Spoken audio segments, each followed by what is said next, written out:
Hello and welcome to the World Wanderers podcast, a proud part of the Wander Barn Podcast Network. I'm Ryan. I'm Amanda. And we're your hosts. We're a traveling couple and digital nomads taking you on our adventures as we explore locations, destinations, and careers. Enjoy the show. Hello, everybody, and welcome back for another episode of the World Wanderers podcast. We are very excited about today's episode of the show. Yeah, we haven't been on the podcast talking too much about what we've actually been doing. We've had interviews, and I know if you've been following along on social media, you've probably been wondering, where are they? What are they doing? There was some photos from the US. Now they're in Mexico, kind of hopping all over the place. So today we're kind of clarifying all of that and talking about where exactly we've been, what the adventure has been like going from Canada back to Mexico, and kind of the unique way we did it this time. Yeah, for sure. So maybe we should back up even further from that and just quickly let people know. We went back to Canada for the summer. So we were in Mexico until about mid-July, and then we flew back to Canada and spent about 2 months at home visiting family and friends. And the reason we went home was because... Another thing that would have been spoiled already if you've been following on social media, but we are expecting a little world wander in the early parts of 2022.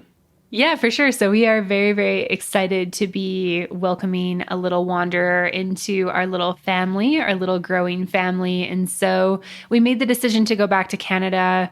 I mean, one, we hadn't been there for, I think, like 8-9 months at that point, and summer is our favorite time of year, and we hadn't seen our family and friends, so that was part of it. But then also wanted to tell, our loved ones about the baby in person.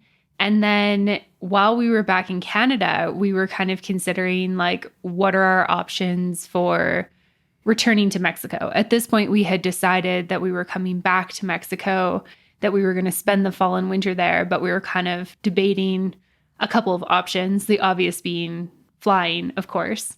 The other not so obvious options being driving our car.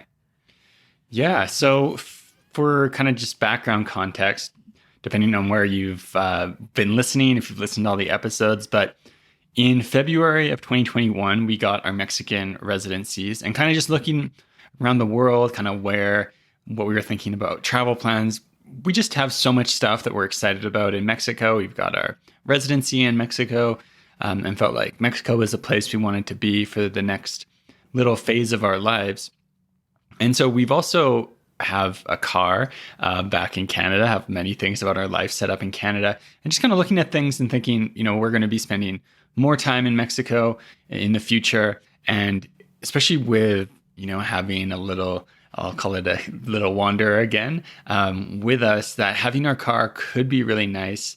Since we do have this car back in Canada, maybe we should take it with us. And I think it's one of those things where you start thinking, you're like, that doesn't seem like a great idea. But as you kind of dig further and further into, it kind of was like, oh no, we could do this. This could be a fun, interesting adventure. Yeah, for sure. And so this idea actually started percolating while we were still in Mexico, before we even went back to Canada. And then we went back to Canada and we started driving our car again, which you have to remember, we've been out of the country for, 8-9 months, like I said before. So our car has just been parked with Ryan's parents, and having our car again, we were like, yeah, we are ready to take this thing to Mexico with us. There was one major problem at the time of trying to do this planning, and that was the fact that the US land border with Canada was still closed. So we were kind of contemplating this idea of we could drive our car from Canada to Mexico, but we have sort of this major barrier to entry, which is that we don't know if we can get across the land border. So do you want to talk a little bit about kind of where we went after we were kind of like, this is an idea we want to pursue, like kind of what we did from there? Yeah, and just for anyone who's maybe a little bit confused, so what's been happening basically the entire time, there was never any point in time where Canadians weren't able to fly to the US, but weren't able to drive across the border. So it's one of those weird things where, like, yes, you can go to the US, but only if you're flying, not if you're trying to cross the land border, which created massive issues for lots of border communities and all that type of thing. But for us, it kind of created this situation of, okay, well, we want to drive, can't drive across the border. What can you do? And thankfully, because of the amount of snowbirds there are in Canada, people who travel and spend large portions of the year in the States, a lot of businesses have kind of created solutions to this problem. So another thing that kind of sounds weird, but you can find services that will take your truck, put it on a truck that has like one of those car carrying semis, take it across the border, you get a flight, and then you pick up your car and then you're good to go. That's all above board, all totally legit.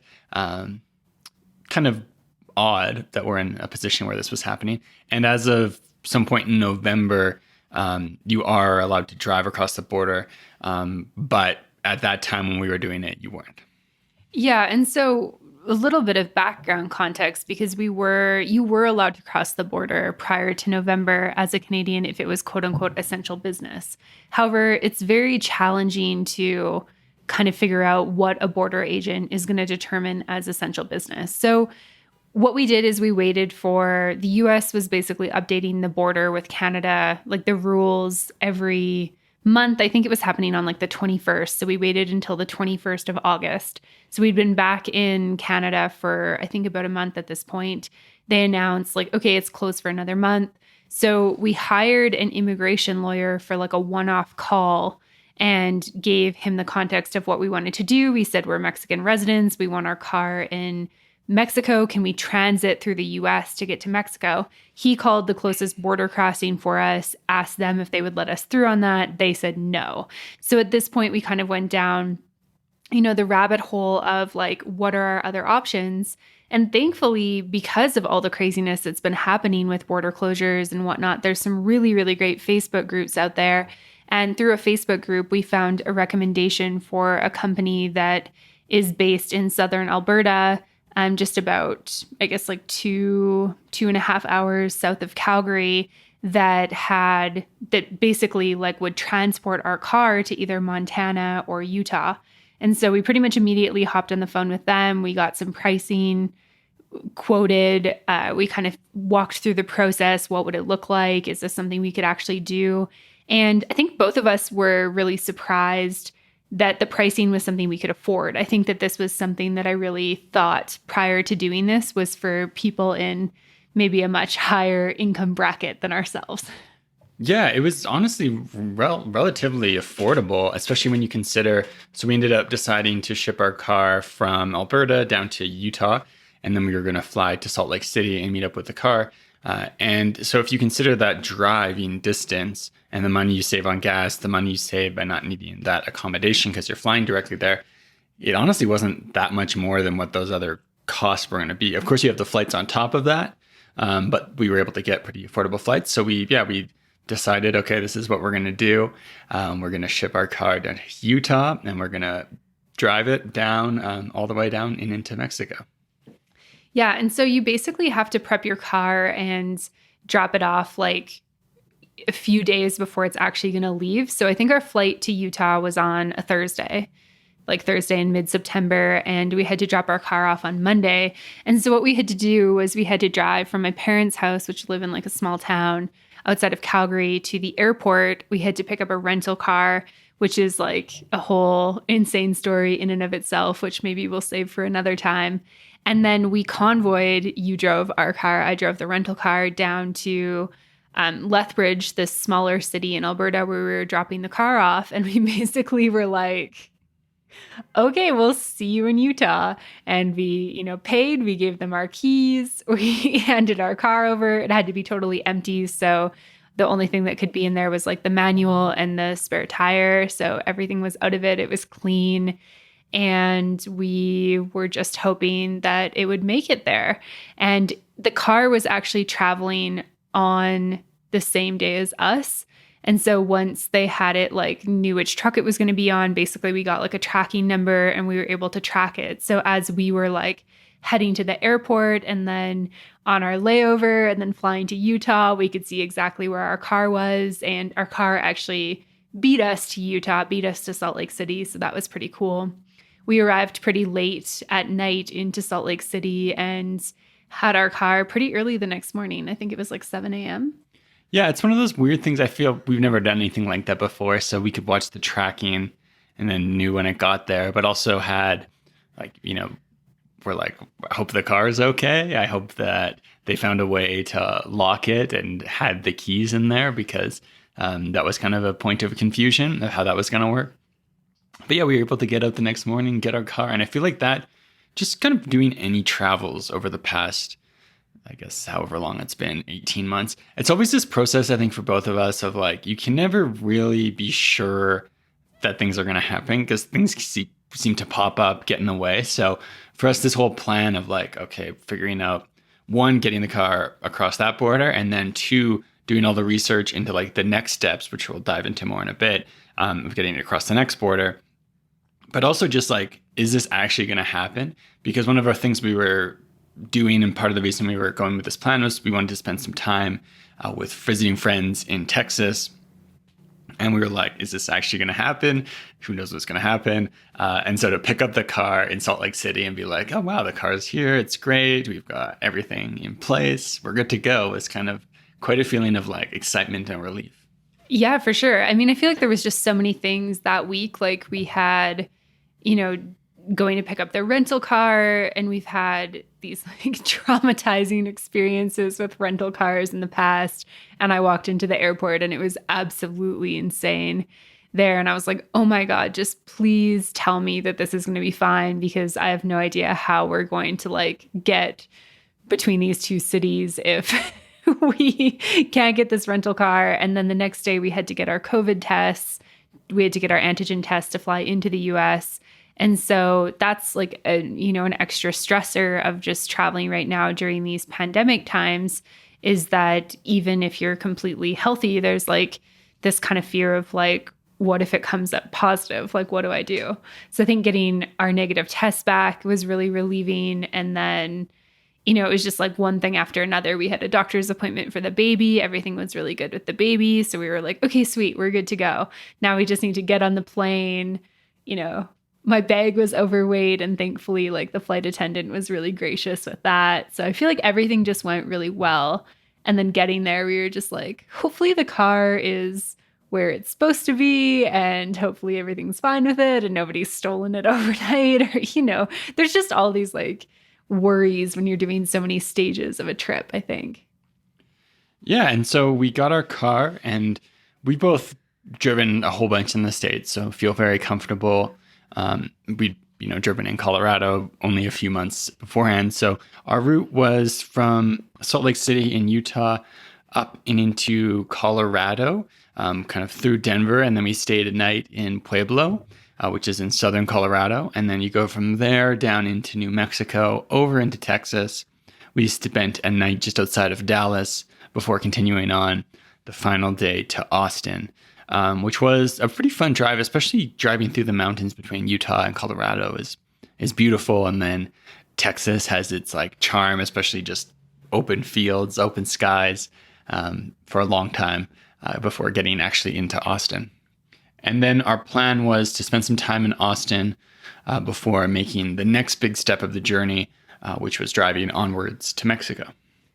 Yeah, so it was really nice to split up the drive, because we did Utah or Salt Lake City to Austin specifically, I think is about 21 hours of driving. So basically after an entire day of flight travel, we did 2 pretty long days in the car and then 1 kind of half day. So we were pretty excited to get to Austin. And then we had pretty much like 2 weeks in Austin, which was really nice. We were working, we were hanging out with some really good friends. We did a lot of really fun Texas Austin things, like went to a college football game and ate a lot of barbecue. We went to Barton Springs.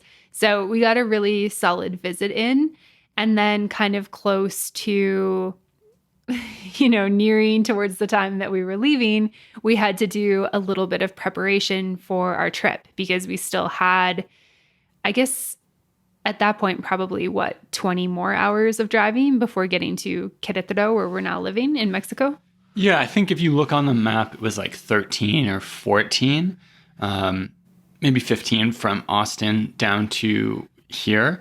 But yeah, we were going to split it up. And there's also kind of a number of like things that you need to take care of prior to driving. So the basics of driving a foreign car into Mexico, again, I'm not like a car import guy. So do your own research. But this is not an official what you should do to get your car into Mexico. We used a lot of like legal resources. Yeah, there's lots of good resources, but the basics are you can drive a Canadian car, an American car, probably cars from other places, but I don't know if you were coming from somewhere else if you'd want to be driving that car into Mexico. In Mexico, there's a certain exclusion zone near the border where you can just drive across, no problems. And then in Baja California, you don't need anything special. Or in Quintana Roo, which is where Cancun is, you don't need anything special to drive in that part of the country. However, if you're going anywhere other than that, you need what's called a temporary import permit to drive your car, unless you're planning on importing your car, which is a whole different thing, which you might not want to do. It seems pretty complicated. But for us, we need to get the temporary import permit. And thankfully, there's a relatively straightforward process online to do it, but we decided we were actually going to do it in person. There's a handful of consulates you can do it at, including the one in Austin. Just seemed like a little bit easier to do in person. So we decided when we're in Austin, we'll go over to the Mexican consulate, we'll get our temporary import permit, and then that's going to make us good to go legally for driving in Mexico. The other thing is that almost all plans, Canadian and American, don't cover you when you're driving in Mexico. Some American ones, I believe, cover you within a certain distance from the border. But Mexico also requires you have Mexican insurance during your stay for your car in Mexico. So it's kind of like a top up. You need to have your insurance back home. And then you also need to buy the insurance from a Mexican company. So we were able to find the resources to do that. Some good sites that are out there that we can link in the show notes. For that, we had our insurance squared away. We eventually, after a couple trips back and forth from the consulate, had our TIP in hand, and we're ready to go on to Mexico. One other couple quick notes for anyone who's thinking about driving to Mexico. The best resources are all online, but the way it works is that your TIP is only good for as long as the immigration documents you have. So if you have residency, they'll give it to you for the length of your residency, however long your card's going to expire. And if you don't have residency, if you're going as a tourist, you need to pre-fill in, it's called like a pre-authorization. So it's just kind of like you put in your details of your trip to get pre-authorized for that from the immigration side of things. And then you show up or submit it online or show up to the consulate with that, and they give you the TIP for as long as that kind of your entry is going to be good for. Yeah, which is most likely going to be 180 days, so about 6 months. And I think in a lot of cases, that's like how long you are allowed to be out of the country anyways, or have your car out of the country. So that worked really well for us. So we were able to get, like Ryan said, get our TIP, we got our insurance, we had all of our paperwork squared away. And then the next step was kind of prepping, the other things, which are, which border crossing are we going to cross at? Are there safety issues? What time do we want to cross at? What's our driving route going to be in Mexico? And then doing a little bit of research on actually driving in Mexico, because obviously Mexico, has a little bit more, let's say, safety hazards when it comes to some driving. And so we spent quite a bit of time doing research on that. We decided to head from Austin to San Antonio, which is just a couple hours south, but got us, quite a bit closer to the border. And we decided to cross at the Columbia Bridge crossing, which is just west of Laredo. So Laredo would be like the biggest, probably most popular crossing in that area. And we decided that we wanted to kind of skip driving through Nuevo Laredo, which is on the Mexican side, and cross at a smaller border crossing. We had actually asked the person who approved our TIP and gave us our paperwork which border crossing between those two he'd recommend. And he said he always crossed at the Columbia Bridge crossing. So we were, confirm that. I mean, he's Mexican. He lives in Austin. I'm sure he goes back and forth quite a bit. He's like, this is the one I recommend. So we decided to do that. And I'm really glad we did. That border crossing was, very chill. You just never know crossing a land border. And especially during, again, COVID times, what on earth is going to be happening at the border. But it was very, very relaxed. The world has changed a lot over the last couple of years, and one of the great things that's happened through the global pandemic has been that more and more people and more companies are working remotely. This means that if you're like us and you love to travel, you can now work from pretty much anywhere in the world. And if you're not able to, this might be a great time to be actively job hunting or trying to stay opportunity aware. And if that's you, then you need to be subscribed to the Daily Job Hunt. The Daily Job Hunt is a newsletter that gives you short daily inspiration and info, plus member benefits like custom pitch builders, career guides, role type assessments, and much more. On top of that, they've also got an audio version. So if you don't want something delivered every day to your inbox, you can head on over to your favorite podcast platform or wherever you're listening to this podcast and get the Daily Job Hunt delivered right to your ears. It's all free for you if you head on over to crash.co. So head on over, crash.co, get signed up, and start looking for that remote opportunity that you've been dreaming of today. Yeah, and just to kind of like set the groundwork for anyone who's listening and may not be too familiar with kind of Mexico and what stuff is like in terms of land border crossings. But crossing between Canada and the US is very much like cross wherever you feel like. And, you know, obviously the border guards might be different. They might, if you go to a really small one, they might be kind of suspicious of why you're so far off track. But generally, it's just, cross wherever the closest one is. And kind of as far as like entering Mexico, it's relatively similar. There's lots of different border crossings, but the reality is kind of on the Mexican side of things. And again, I'm not a security expert, so definitely want to do your own research on this type of stuff. But kind of from what we've been seeing, reading in the news, and doing our research and preparation, there's certain areas that you tend to want to avoid. So if you're crossing from San Diego into Tijuana, Baja, that generally is a pretty solid border crossing. Lots of people are doing that. And then kind of along the border between Texas and the states in northern Mexico, there can be some more like security issues, especially at some of the smaller ones. So not actually at the border crossings themselves, but once you leave the border crossing, especially depending on what you might be traveling with, the time of day you might be traveling at, time of year you might be traveling in, you can be a target for people who are looking to just get some type of bribe, some type of, steal some money, steal some stuff. Typically not like anyone related to actually crossing the border, but like could be cartels, could just be petty criminals, that type of thing. And so you can find lots of good resources on kind of what the best ones to cross at are.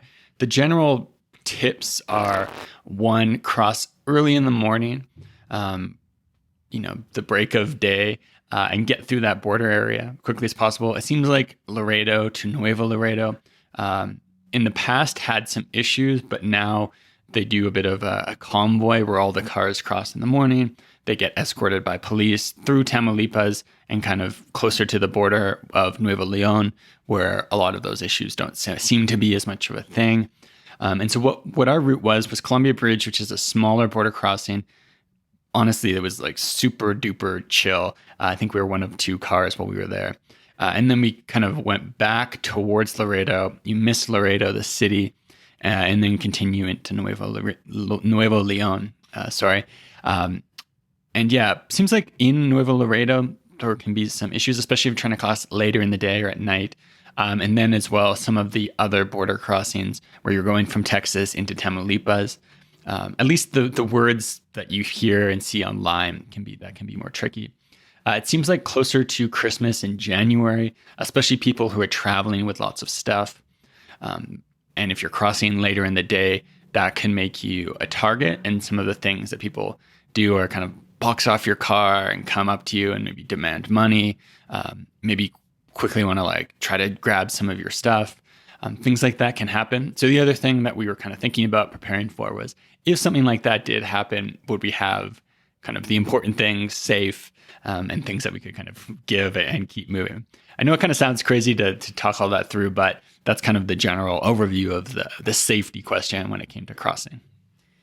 Yeah, for sure. And this was something we spent quite a bit of time on prior to, booking our car on a transport or making any decisions. There was a lot of research that went into this, specifically through Ryan's side, watching a lot of YouTube videos and reading a lot of blog posts. And I think the reality is that there's a lot of people who cross the Mexican US border every single day. There's a lot of Americans, there's a lot of snowbirds, there's a lot of Canadians doing this trip. There's a lot of people doing trips like Canada to Argentina in vans and buses. And, sometimes things happen, sometimes things don't. I think for us, we just wanted to be as prepared as possible. And so the Colombia border crossing opened around 8 a.m. So we left pretty early from San Antonio the day of crossing. I think we got there pretty soon after 8 a.m. And basically we had to go through like the customs checkpoint first. They ended up checking our car. You're allowed to bring, all your clothes and some goods and that type of thing across the border. So there was no issues there. It was very, very relaxed. And then we just went into a small office and showed our residency cards and got the stamp in our passport. Make sure if you're crossing as a tourist that you get your like FMM slip and get your stamp and stuff. It kind of seemed like the type of thing that was so relaxed that had we just continued driving, it probably would have been fine. We were just in Mexico at that point, but make sure that you do the immigration step there, because obviously that's quite important. Yeah, it was actually kind of interesting. So if you're someone who's crossed the Canadian-American border on land, it's very much kind of similar to how it is if you were going through customs in an airport, where you pull up, you give them your passport. They do kind of all the immigration stuff as well as like check your car. When going through the Mexican border, you went through and then we pulled off, and I believe it was someone from the National Guard. I'm not entirely sure, but we got the red light, which means they're going to check your car. It's just a random green and red thing. They check our car and they're like, okay, you're good to go. And then you actually have to. So they seemed to be okay if we were just going to continue on into Mexico. We had to go from there, ask them like, where do we go to do the immigration stuff, go into the office and do the immigration stuff. So because we have a residency card, we weren't as stressed, but we knew what we needed to do.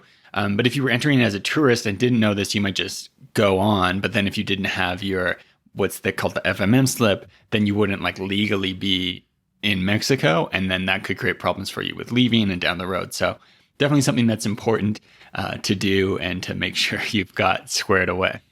Yeah, absolutely. And so once we did that, our next step was just prepping for the drive. So this might sound like a little overcautious, but we'll just walk through some of the things that we did, because I think these just made us feel a little bit more comfortable, especially since this was, not our first time driving in Mexico. We've rented cars a number of times in Mexico, but driving with foreign plates and driving so close to the border where there tends to be, like Ryan said, more security issues.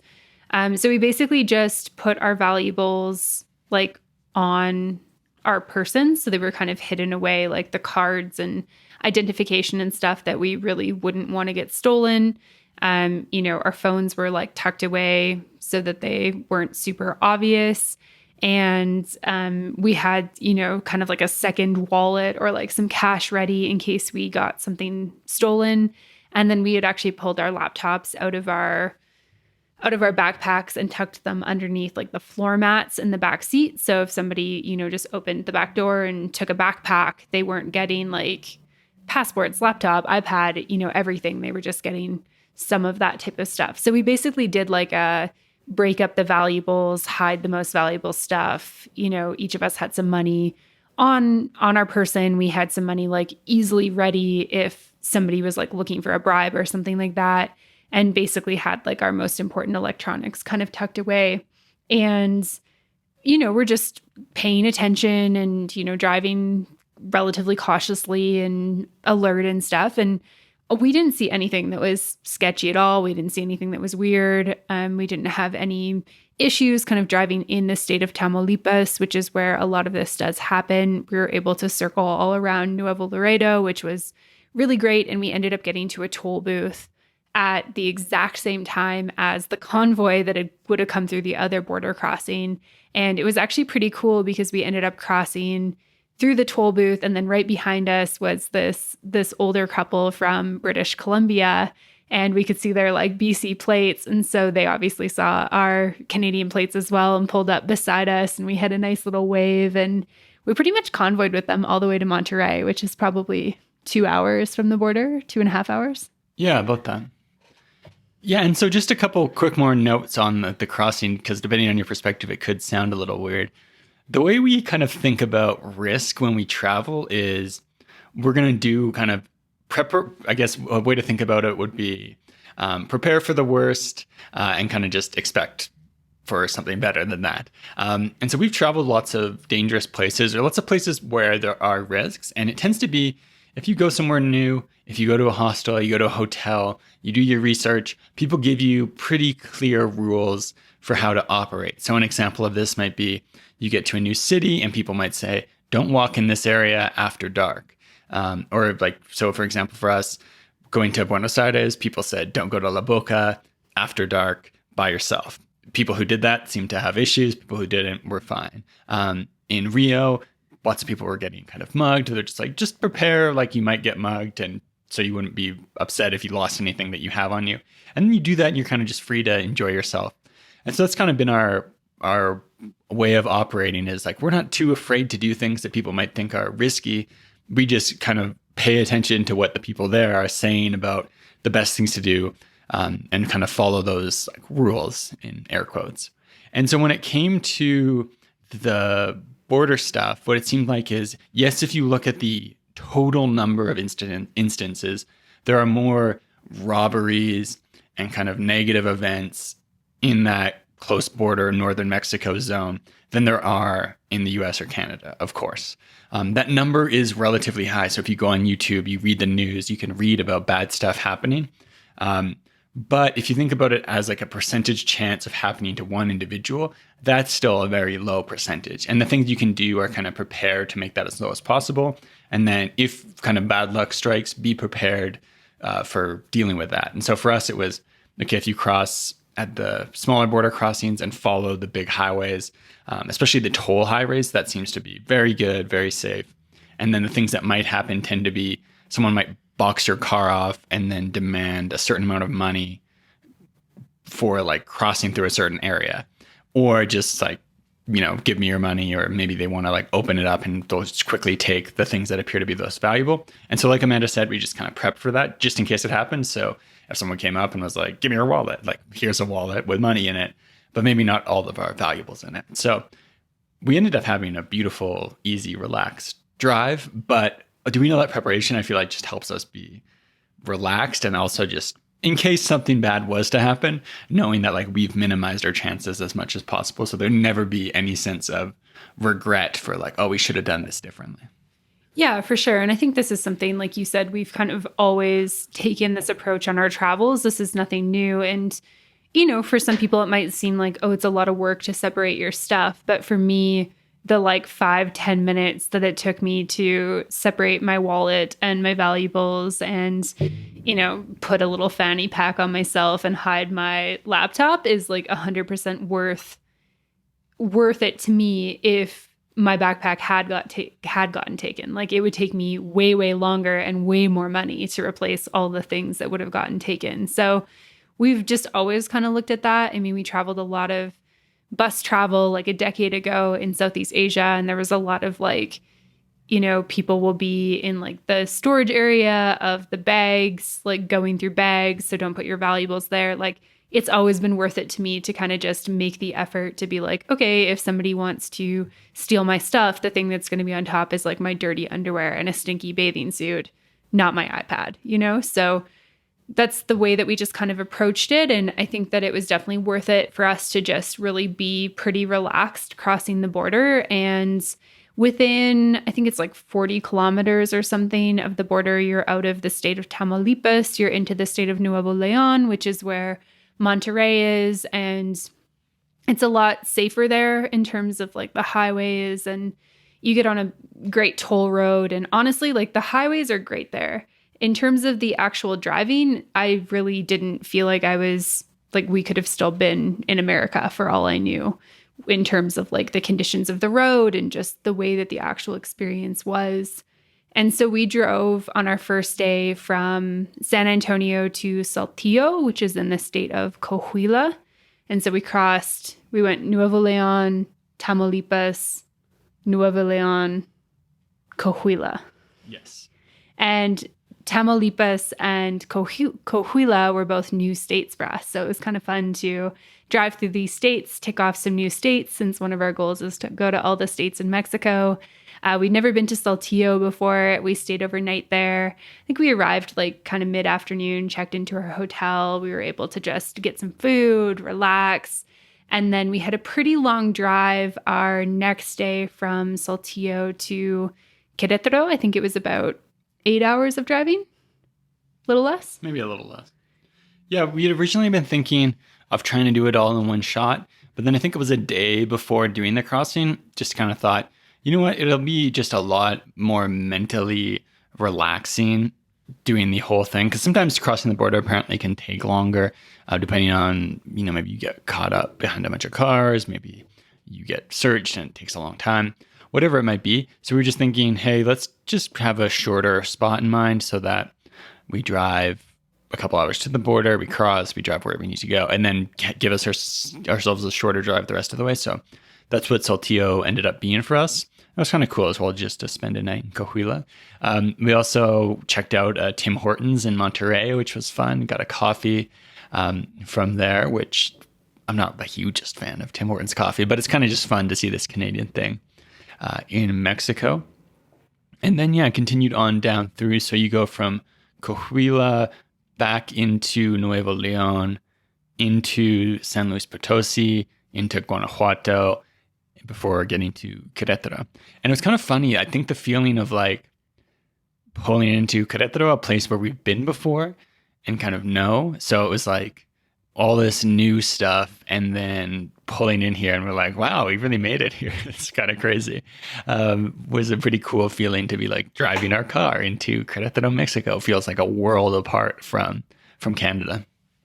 Yeah, absolutely. And just to give you some context on like our whole trip, I think we left Canada on like September 16th, I think was our flight. And then we arrived into our apartment in the city of Querétaro on October 2nd. And obviously we spent like a really good portion of that time in Austin, hanging out, visiting friends. So we weren't like road tripping the whole time, but it's still like a pretty long journey. And I think it was very surreal to be here. I think the idea of bringing our car from Canada to Mexico was kind of like, this idea that very much started as like, we could maybe do this. This could be kind of cool to like, hey, this would actually be pretty awesome to have a car in Mexico, to, hey, what are the logistics of it, to having, this running to-do list while we were in Canada, visiting family, trying to figure this out, trying to figure out border restrictions, trying to figure out, how to do this with all the craziness that's happening with the pandemic. And then on top of that, adding in like everything we needed to get across to Mexico. So I think crossing the border in Mexico was pretty surreal. And then it was kind of like, okay, we need to make it to Querétaro safely. And then, after this like long day of driving, we made it here and it was just so awesome to arrive here with our car. And I think one other thing we should just talk about quickly is like how awesome the drive was. I mean, Mexico is just an absolutely stunning country.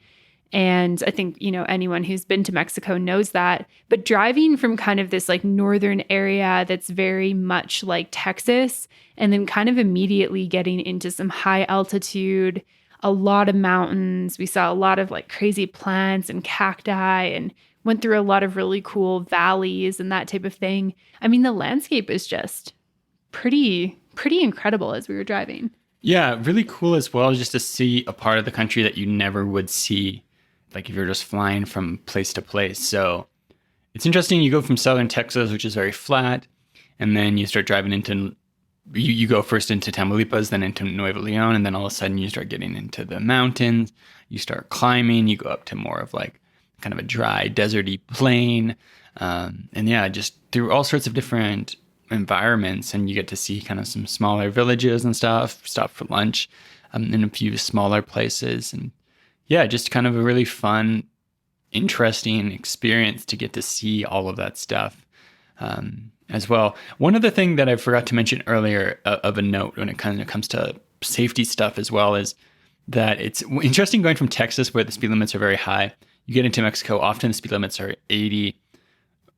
Sometimes can be very unclear at other times what exactly the speed limits are, because it'll be like one sign and then another sign, and then you don't see any signs for a while.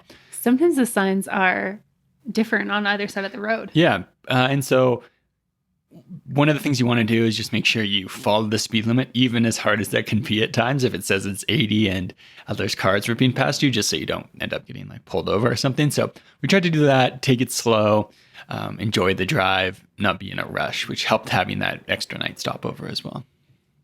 Yeah, for sure. And so now we've been in Queretro for, I guess, like a month and a half. We got here at the beginning of October. Like I said, it's currently like mid-November at the time of recording, time of release of this episode. And it's been really awesome having a car here so far. I mean, we don't use it all the time. Sometimes it's easy to just take an Uber into the centro or Uber to a restaurant or something like that, so we don't have to worry about driving and parking. But I'd say overall, it's been a real treat to have a car here, because Queretro is a very livable city, and we live a little bit north of the centro, which means like the grocery store we choose to go to, we usually drive about 15 minutes for. There's a lot of different like suburby areas.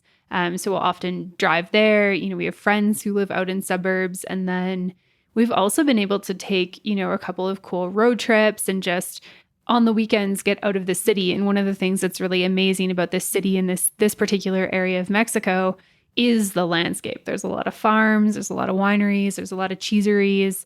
And so I think we've just been able to have kind of like a unique living experience that we've never really had in Mexico before, which has been pretty cool. Yeah, especially this area of the country where we're kind of on the Central Plains. There's so much cool stuff to do around. So this past weekend, we took a road trip somewhere, but even, just being able to take day trips, do that type of stuff, which normally you can do. You can rent a car, but we're living through a time where rentals have gone way up in prices. It can be hard to get. And just having a car has been really nice. So one of those things where it kind of starts as like a crazy idea, and you start kind of workshopping it and like, okay, is this a bad idea or is this a good idea? And like, what is actually required to make it happen? And just kind of go step by step. And you're like, no, I think this is a good plan. We should do this. And then, it all ended up working well. Obviously, some good luck along the way. Definitely something that if someone's like, I'm thinking about driving to Mexico, I'd be like, are you sure you want to do that? Like, kind of fully flesh out the idea. But for us, I think we've both been really happy with it and haven't had anything to worry about yet. Is a bit of takes it getting used to drive into Mexican City. It's a little bit more of the type of environment where you need to keep your head on a swivel. You're changing lanes more, all that type of stuff. But overall, it's been really fun to have a car down here. Yeah, absolutely. Amazing. Is there anything else you wanted to share before we wrap up this episode? No, just that we'll put, we've found lots of great resources from lots of great creators that helped along this adventure. So we'll put as many of those as possible in the show notes. If this is something that you have more questions about or interested in, as always, feel free to shoot us a message. Happy to answer any questions you have to the best of our abilities. Yeah, absolutely. And if you're going to be in the Queretro, Mexico area sometime in the next 6 or so months, definitely let us know. We'll be hibernating a little bit once our little one is here. But up until then, we're always happy to meet some fellow adventurers, some fellow wanderers who are in the Queretro area. And thanks so much for listening to this episode. We hope you enjoyed our recap of our perhaps craziest adventure of 2021. Perhaps, yeah. It was about, I just looked it up on Google Maps from all the points to points we took. I'll try to throw a photo into the show notes as well. But if you just count it in pure one-shot driving time, it was 38 hours of driving. According to Google Maps, it was actually a bit longer than that. Amazing. All right. Well, we will have lots of info for you in the show notes. And thanks again for listening, and we will see you soon. Bye. Thanks for listening to this episode. If you want more, make sure to check out the World Wanderers Insider, available on Patreon at patreon.com/theworldwanderers. For show notes, head over to theworldwanderers.com. Find us on social media at The World Wanderers Podcast and join the private Facebook community at World Wanderers, a community for travelers. You can always get in touch with us at info@theworldwanderers.com. And if you enjoyed the show, don't forget to subscribe and leave a review. It really helps us find new listeners. See you next time. This episode of the podcast was sponsored by The Daily Job Hunt. If you're on the job hunt right now or just want to keep your ears open to other opportunities, potentially looking for remote jobs and ways you can travel and have more work flexibility, you definitely need to be subscribed to the Daily Job Hunt newsletter. They deliver awesome content to your email inbox every single day with tips, info, strategies on winning job opportunities. You can also get the audio edition in your favorite podcast player. So to do that, go to crash.co and sign up for the Daily Job Hunt.